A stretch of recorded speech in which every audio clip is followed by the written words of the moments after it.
Hi, everyone. Welcome to another Dolphin Financial Radio Show. I'm Dan Wendell, owner of the Dolphin Financial Group, and today we're going to be talking about a topic not near and dear to my heart, but one that I've known a lot about over the years, and that is annuities. Oh, the A word. I'm going to bring in my co-host shortly because he's going to have probably something to say about this, but we're going to reference a recent report that came out that talks about how annuity sales are out of this world. The off the charts sale of annuities, and we're going to talk about why. Why are people buying annuities? Tony, here he is. Tony Shore, welcome to the show. Tony, doesn't this scare you? This thought of just annuity sales going off the charts? This is. I mean, all financial investments scare me a little bit, right? Because I have music for it, and whenever we say annuity, we're going to do this. no. We've done shows in the past on annuities. I'll put that up here if anyone wants to show some interest in it. But I want to talk specifically about some of the stats that came out recently about annuity sales. And I'm referencing a LIMRA study.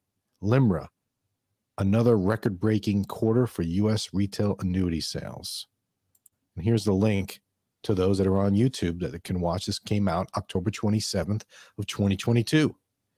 I want to go through a couple of stats and then talk about why exactly.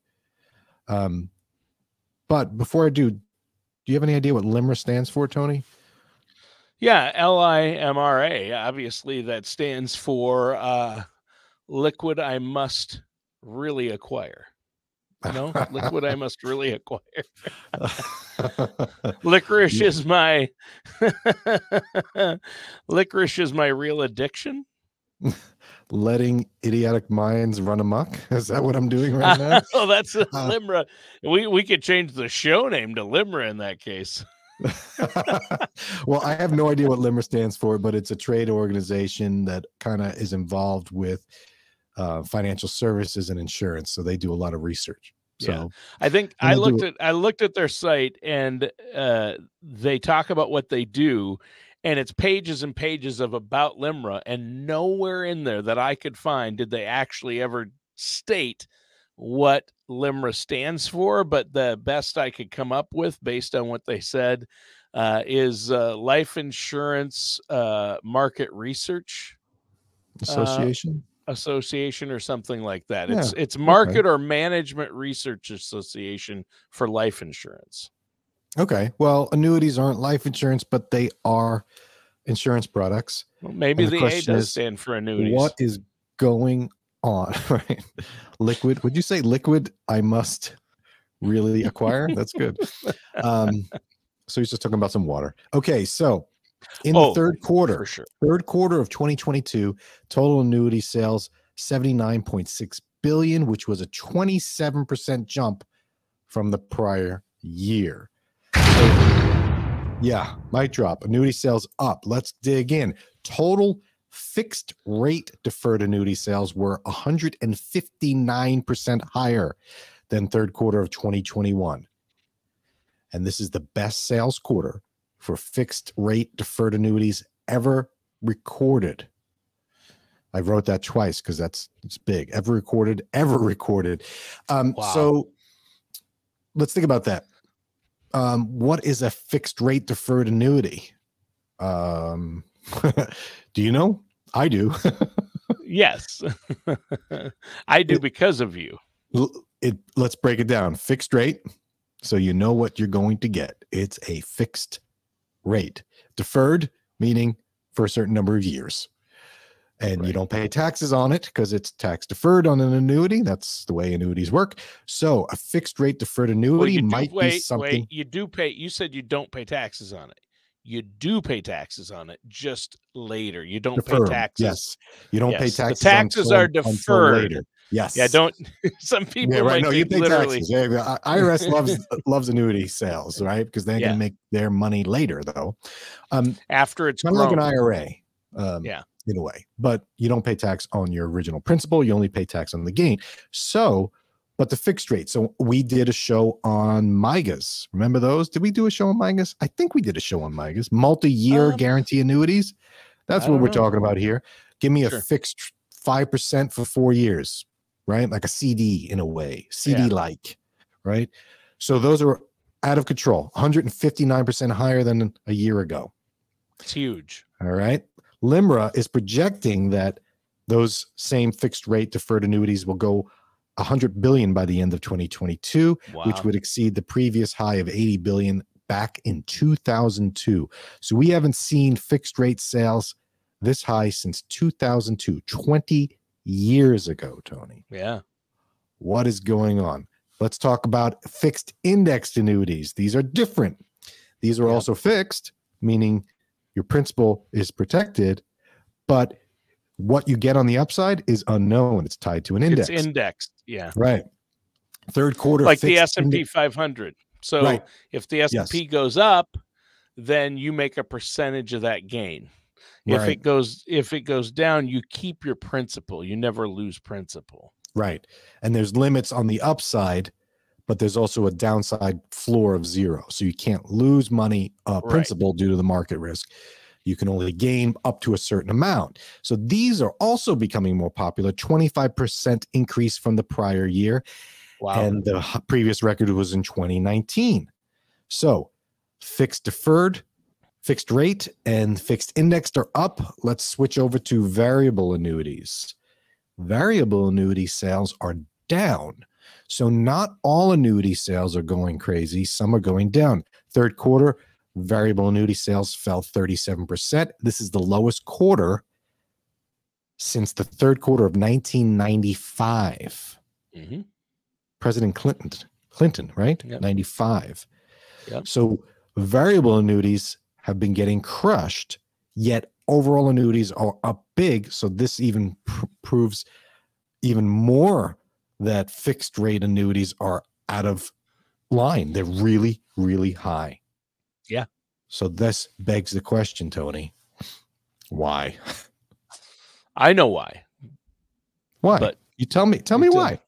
Okay, I'll tell you why. There's a number of reasons, but the main reasons are because of market volatility that we've seen. 2000, 2008, 2020, because of market volatility, people are less likely to want to keep all of their money at risk. That's one reason. The second, and I believe the main reason is, and that ties into people, there's a larger aged population, and it's usually people entering or just before retirement who are looking at annuities or want to keep their money safer. That's a factor, but small. The big factor, I think, and you can tell me if I'm wrong, I'm guessing, and this is based on what I've learned from you over the years and what I've seen talking to you and other advisors, is they have improved these products greatly and made a lot of changes over the years to annuities. The current MIGA isn't like any MIGA. I would never have even considered putting any money in a MIGA until just this year. And now even I'm considering it because for my wife and I, it's based on everybody's individual situation is different. But the only reason I would even consider annuity is just looking at CDs and the terms. You can get a short term, which 2 years to me at my stage in life is short term. You can get a 2-year MIGA that pays way more than any CD at a bank, and yet there's no risk on the upside. Your principal's protected, and you get a guaranteed rate. So that's why the interest rates are great because interest rates have risen, obviously, but CD interest rates haven't risen very fast, and insurance companies need more money flowing through. Variable annuities were going down, so they've improved fixed index annuities. They see what's needed out there, and so they can get cash flowing through their company. They have made these offerings better. How close am I? I'm just going to do this. Just step away. I'm going to step away. Keep going. No, you're right. You hit it. You hit it nail on the head, Tony. I got a sound for you, I think. Let me see if I got it. That's the service bell. No. Ding. You got it ding, right. ding, ding, Okay. ding. Yeah. First point you made, market declines and volatility. So yeah. People want safety. People looking for safety. They want principal protection. And that's what But yet they want to make something. They want to make something, right? So it used to be CDs were the go-to. CDs or just putting money in the bank. And I have a feeling money in the bank is very popular right now too. So, but while the money's sitting in the bank and they might not be making anything in the bank or the money market, they're looking at the fixed deferred annuities and saying, oh, I can get 4% or 5% while I wait. Show me more. Tell me more about that. Because the bank, you're right, the bank is offering a CD at a certain rate and hey, this is double that. What's going on? Very much a higher level of interest to do something with cash and avoid the volatile markets. So you're right. I think that's the number one reason why things are going up, because 2022 we've had such a terrible year in the stock market, generally speaking. It's been terrible. And the bond market. If you look at the chart of the bond market and precious metals, bonds used to be bonds used to be the safe haven, right? I'm going to put my money in bonds. We did a show on this and how bonds may not be the way they should be, and we did that before this crash.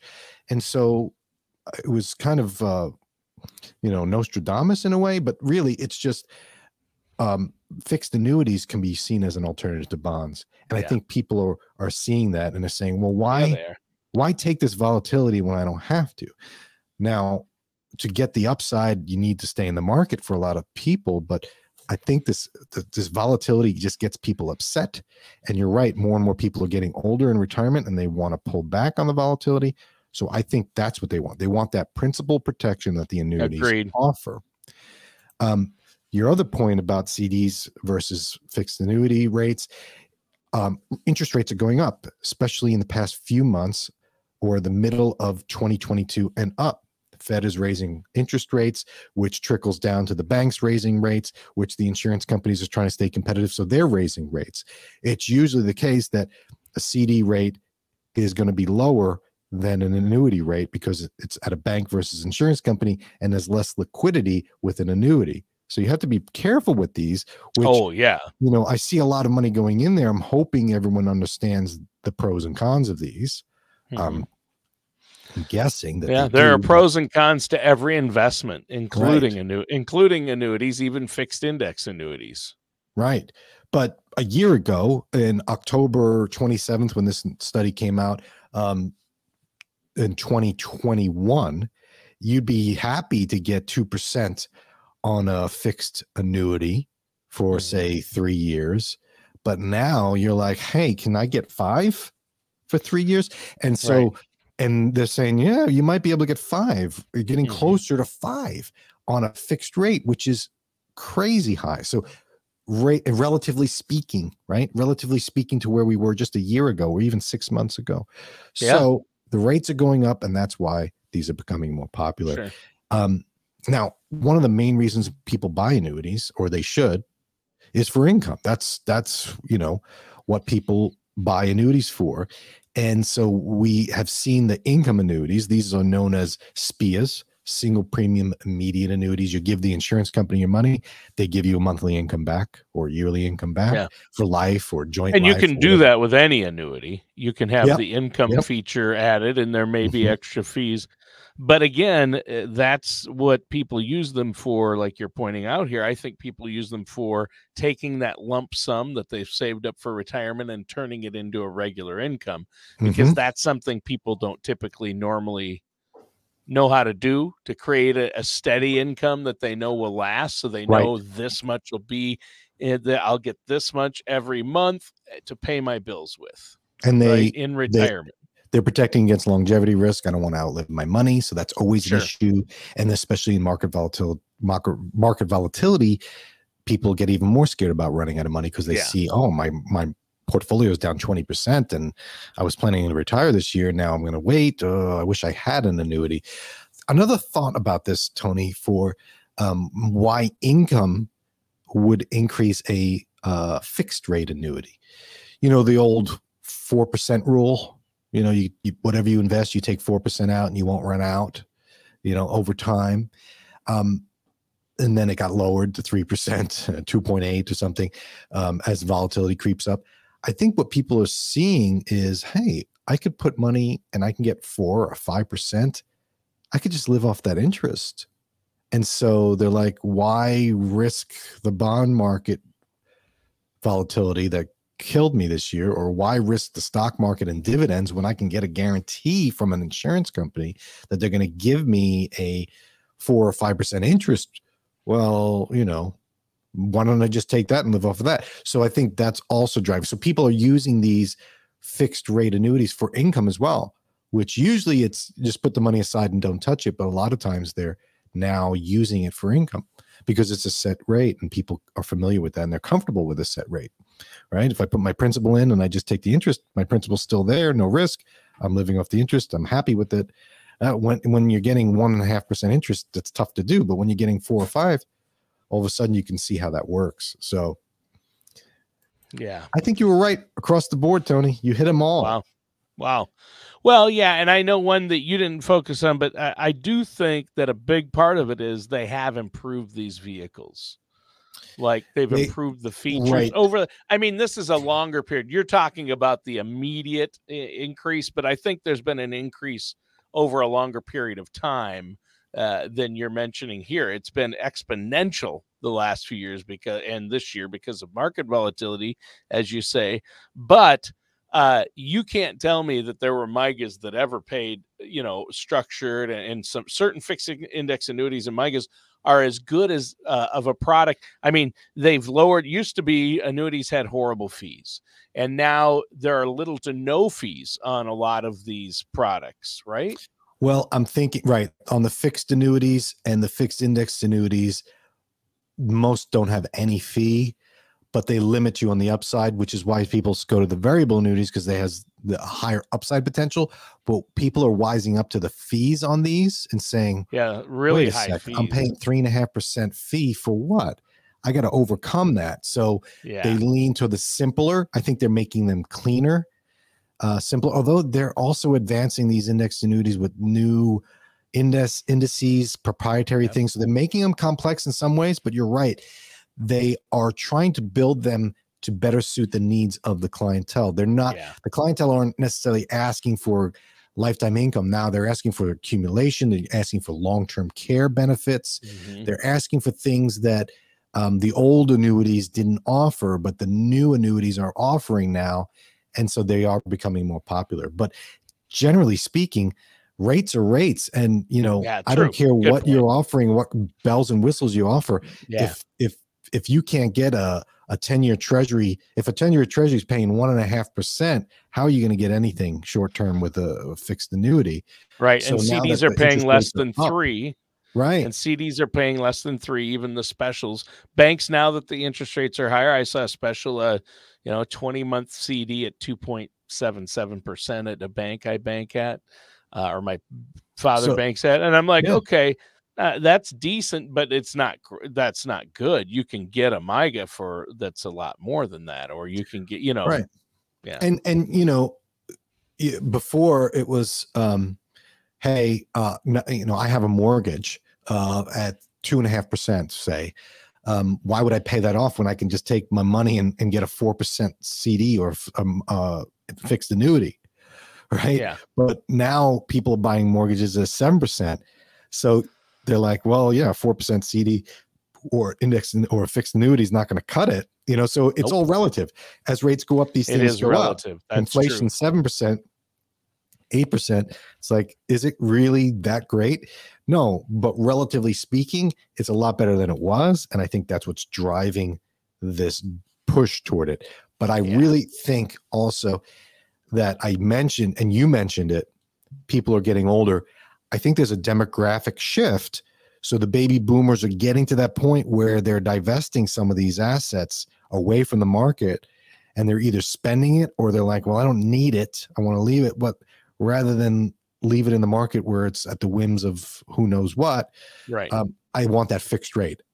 I like that fixed rate, and I really think that's what's driving it. And because the fixed rates are higher than what CDs are offering, they're just going with it.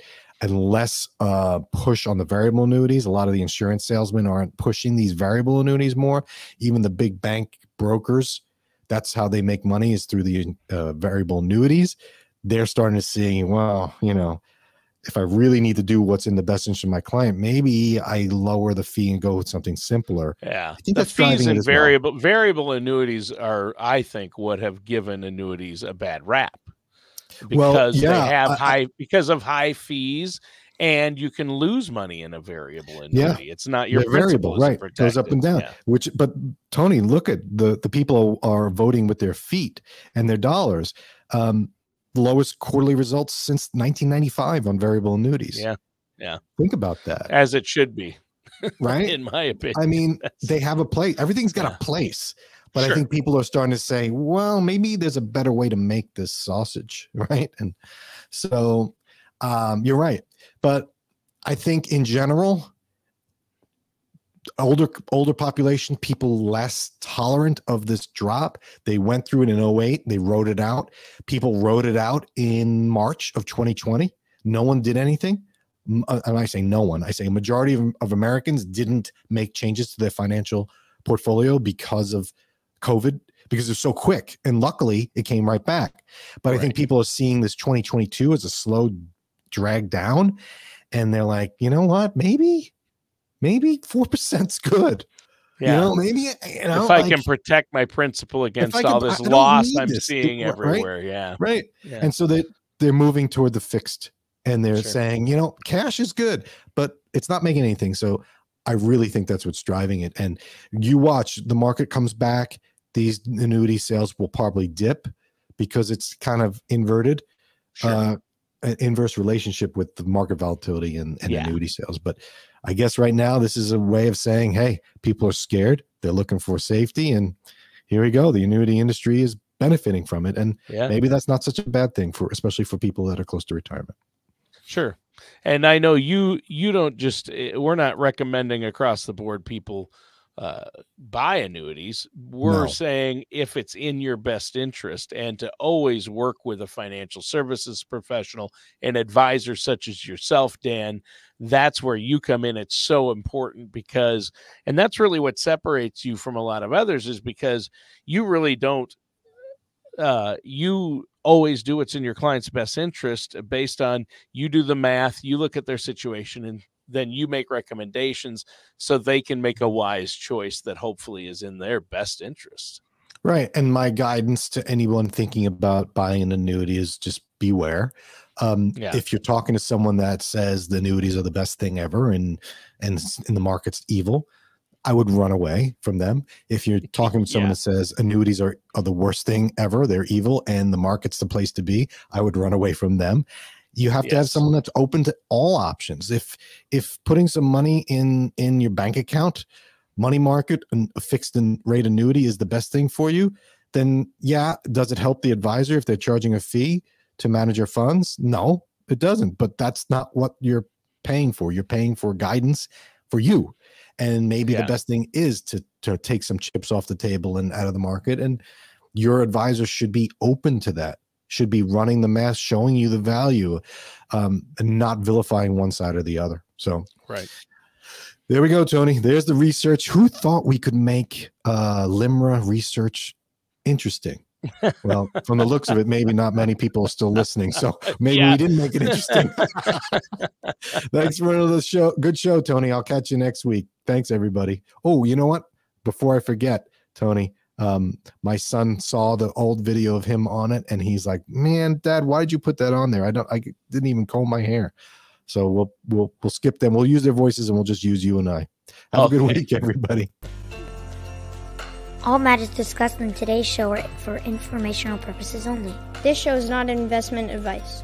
Dan Wendell nor Dolphin Financial Group are affiliated or endorsed by any government agency. Investment advisory services are offered through Dolphin Wealth Management, Inc., a registered investment advisor in the state of Florida. Insurance products and services are offered through Dolphin Insurance, Inc.